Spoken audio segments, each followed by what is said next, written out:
Welcome to part 2 in our series on how to develop customer loyalty. Today, we'll talk about the realities of losing dissatisfied customers. We will also outline 10 important steps in turning a dissatisfied customer back into a loyal customer. So let's explore the reality of dissatisfied customers. Here are some surprising facts about customers and how they make decisions about their vendors for you to consider. Fact: dissatisfied customers tell an average of 10 or more other people about their bad experience, and 12% of that number will tell up to 20 people. This means that bad news travels quickly, and poor service does not go unnoticed. Not only will this fault be remembered, but you will pay a very high price for that kind of publicity. Another fact: satisfied customers tell an average of only 5 people about their positive experience. As you can see, good news travels much more slowly. A bad experience will cause a customer to complain loudly. Customers appreciate good service and most expect it as part of their business process, but even when they have a very positive experience, they usually just enjoy the service and say nothing. Apply this principle to your own experience. When you receive good service, do you run around telling everyone? Do you take the time to give positive feedback to the provider? But watch out if you receive horrible service.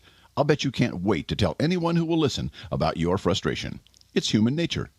Here's a third fact: it costs about 5 times as much to get a new customer as it does to keep an existing customer. You want to cultivate new business, but you must also recognize the huge potential that exists within your existing customer base. You need to understand just how important you are in developing loyal relationships with reordering customers. Another hard, cold fact: if 20 customers are dissatisfied with your service, 19 won't even bother to tell you about it. 14 of the 20 will simply take their business elsewhere. By the time you find this out, it's too late, and you will pay even more to regain what was an existing customer and prove you deserve a second chance. It takes multiple positive interactions to overcome the one negative interaction before the customer is inclined to do business with you again. So ask yourself, how important is good customer service to your success? In a word, huge! Inkmart works very hard to back you up by taking care of inventory, order processing, shipping, etc. in such a way as to make you look good. And if you provide excellent customer service, you make Inkmart look good as well. Leading us to the next fact: 90% of dissatisfied customers will not buy from you again. Once let down, their loyalty and trust in you is damaged, and rarely do you get a second chance. If you do get that second chance, trying to cover your mistake with insincere or misleading excuses is not honest. Honesty helps rebuild trust and loyalty. The next fact is somewhat astonishing. 95% of unhappy customers never complain about poor service. They figure there's no point. Nobody's listening and they won't care. This is largely based upon their experiences with other vendors, such as credit card or cell phone companies. Try to be aware of your customers' feelings, communicate on a regular basis with them, and do whatever is reasonable to make them happy. The Inkmart corporate team can help you do this in a variety of ways: replacing the product, giving them free product, or discount a future purchase, etc.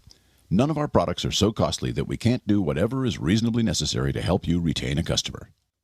Here's a simple way to build customer loyalty, and it really works. Once every week or so, pick up the phone and call one of your key customers with no agenda at all, other than to thank them for their business and ask if there is anything you can help them with or to improve their service. You might also try this by email. They will be amazed at your expression of interest in them without trying to sell them anything. This tip should be a routine assignment. You'll be surprised at the results and how it pays off for you. In most industries, quality service is the most important variable differentiating a business from its competition. There is often very little difference between the quality of products and services competing vendors offer, but the salesperson can make a big difference. They are the main customer contact and perceived as the face of the company. Your skill in executing a high level of customer service is going to separate you from all the rest, and that will make you money. That's the difference. Often a product is a product is a product. It's up to you to provide excellent customer service, which builds customer loyalty. Another great fact: generally, customers don't mind paying a bit more when they are receiving better service. That's really true. If you deliver great service to customers, you'll earn more money from their loyalty.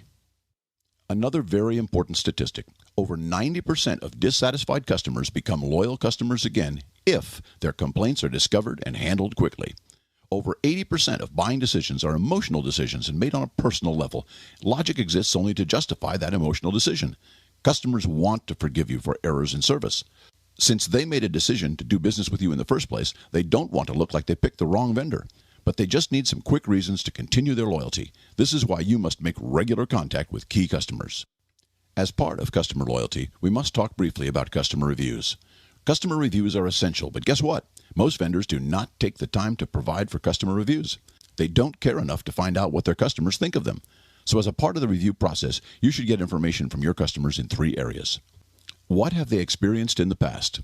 What is their current experience? And what, if any, changes should be made to strengthen their loyalty?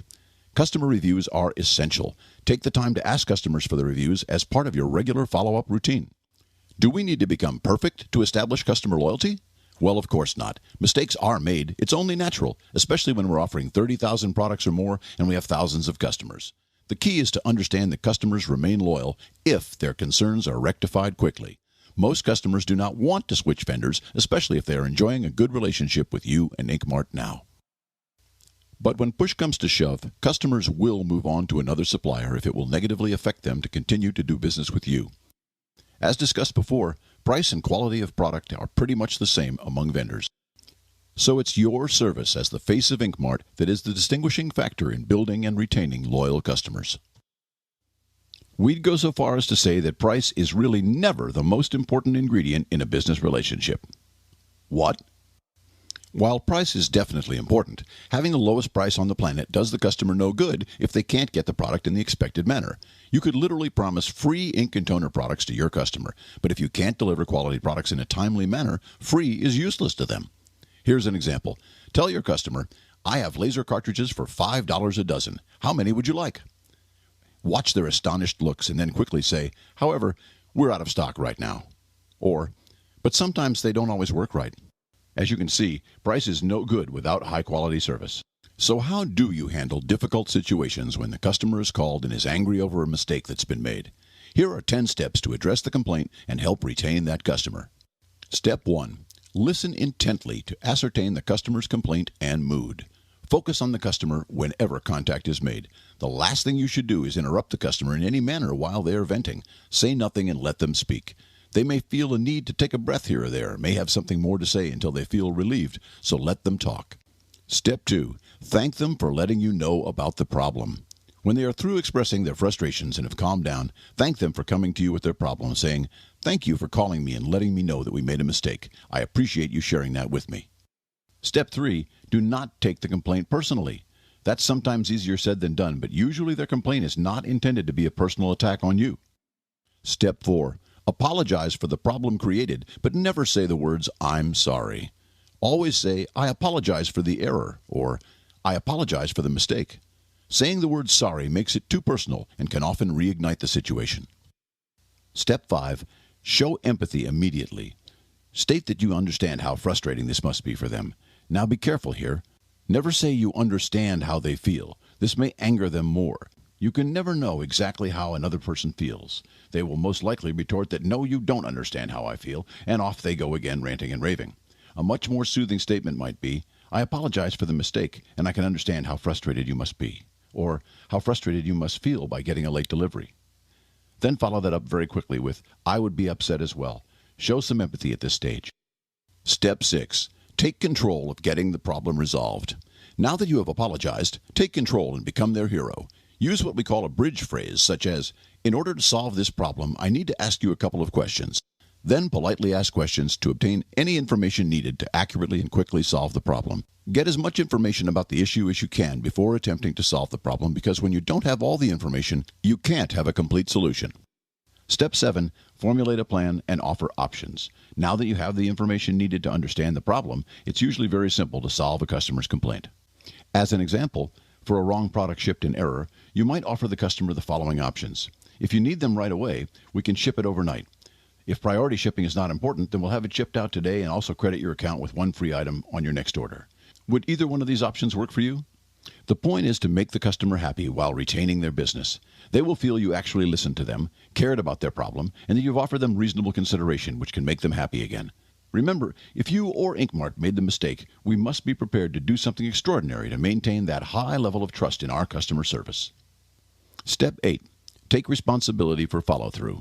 When the customer has chosen an option and agreed that this option will solve the problem, inform them that you will personally be following up and make sure the complaint is handled properly.